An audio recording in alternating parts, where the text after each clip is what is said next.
मित्रों नमस्कार। कोविड-19 श्रृंखला के आज के अंक में आप सबका स्वागत है।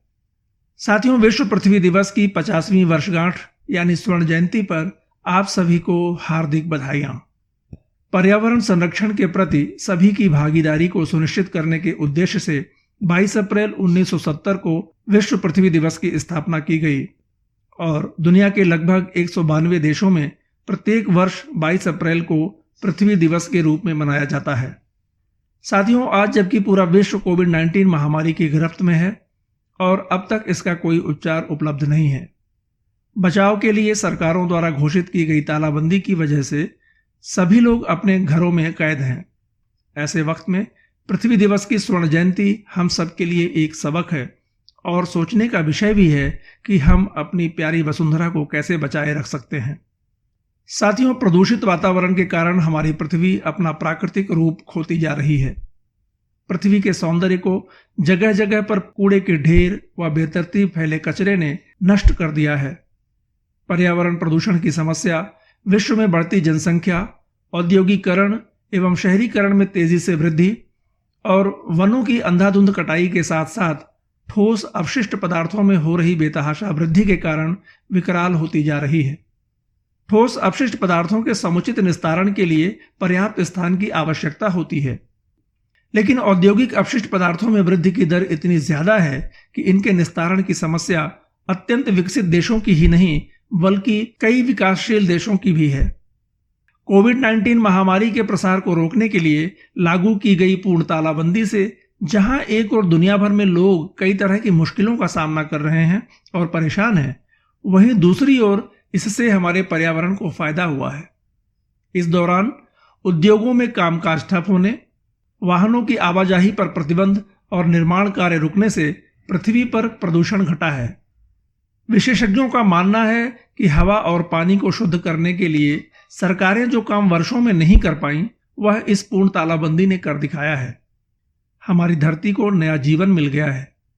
न सिर्फ हवा पानी साफ हुआ है बल्कि चिड़ियों की चहचहाहट भी बढ़ गई है। मित्रों, उद्योगों के बंद होने से नदियों में प्रदूषण काफी घटा है।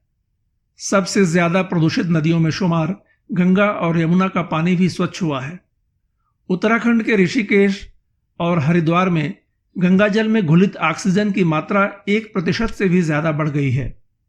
पहले गंगा में ऑक्सीजन की मात्रा 5.2 प्रति लीटर थी, जो बढ़कर 6.5 प्रति लीटर हो गई है। पानी साफ होने से गंगा में जल प्राणियों की संख्या में इजाफा होगा। गंगा में पानी को शुद्ध करने वाली महासीर और गोल्डन मछलियों की संख्या भी बढ़ेगी। बंदी के दौरान वाहनों की आवाजाही और निर्माण कार्य पर प्रतिबंध होने से दिल्ली एनसीआर सहित पूरे देश की हवा सांस लेने लायक हो गई है। वातावरण इतना साफ हो चुका है कि जालंधर से 200 किलोमीटर दूर हिमाचल की पहाड़ियां भी साफ दिखाई देने लगी हैं। मित्रों, दुनिया के कई बड़े देशों में औद्योगिक गतिविधियां बंद होने से ओजोन परत में बहुत सुधार आया है। एक पत्रिका में प्रकाशित शोध के मुताबिक ओजोन परत को नुकसान पहुंचाने वाली रासायनिक गैसों के उत्सर्जन में कमी होने से ऐसा संभव हुआ है। इसका असर अंटार्कटिका के ऊपर के वायुमंडल में भी हुआ है। वैज्ञानिकों का मानना है कि वर्षा के चक्र में भी अच्छा परिवर्तन होगा। पूर्णबंदी के दौरान दुनिया में सड़क परिवहन, ट्रेन परिचालन सहित फैक्ट्रियों के कामकाज काफी कम होने से पृथ्वी में होने वाले कंपन में 30 से 50% तक कमी आई है। बेल्जियम के भूकंप विज्ञानी थॉमस लेकॉक और स्टीफन हिक्स का मानना है कि ध्वनि प्रदूषण के कम होने से ऐसा संभव हुआ है। इन दोनों के मुताबिक इस बंदी के दौरान उनके यंत्रों में अब दिन में पृथ्वी में होने वाली हर हलचल आसानी से रिकॉर्ड हो रही है। इससे भूकंप विज्ञानी छोटे स्तर के भूकंपों को भी आसानी से भांप पा रहे हैं। मित्रों, विश्व पृथ्वी दिवस महज एक मनाने का दिन नहीं है। आज यह गंभीरता से विचार करने का दिन है कि हम कैसे अपनी पृथ्वी को बचा सकते हैं। हमारी प्यारी वसुंधरा को बचाने के लिए हम अकेले और सामूहिक रूप से योगदान दे सकते हैं। हर दिन को पृथ्वी दिवस मानकर उसके संरक्षण के लिए कुछ न कुछ करते रहना चाहिए। अपनी व्यस्तता में भी यदि इंसान थोड़ा बहुत योगदान दे तो शायद धरती के ऋण को उतारा जा सकता है। हम सभी जो कि इस पृथ्वी के वासी हैं, उनका यह दायित्व है कि दुनिया में कदम रखने से लेकर आखिरी सांस तक हम पर प्यार लुटाने वाली इस धरा को बचाए रखने के लिए जो भी कर सकें करें, क्योंकि यह वही धरती है जो हमारे बाद भी हमारी निशानियों को अपने सीने से लगाकर रखेगी। लेकिन यह तभी संभव होगा जब उसका प्राकृतिक स्वरूप बना रहे तथा प्रदूषण से मुक्त रहे, और उसे यह उपहार हम और आप ही दे सकते हैं।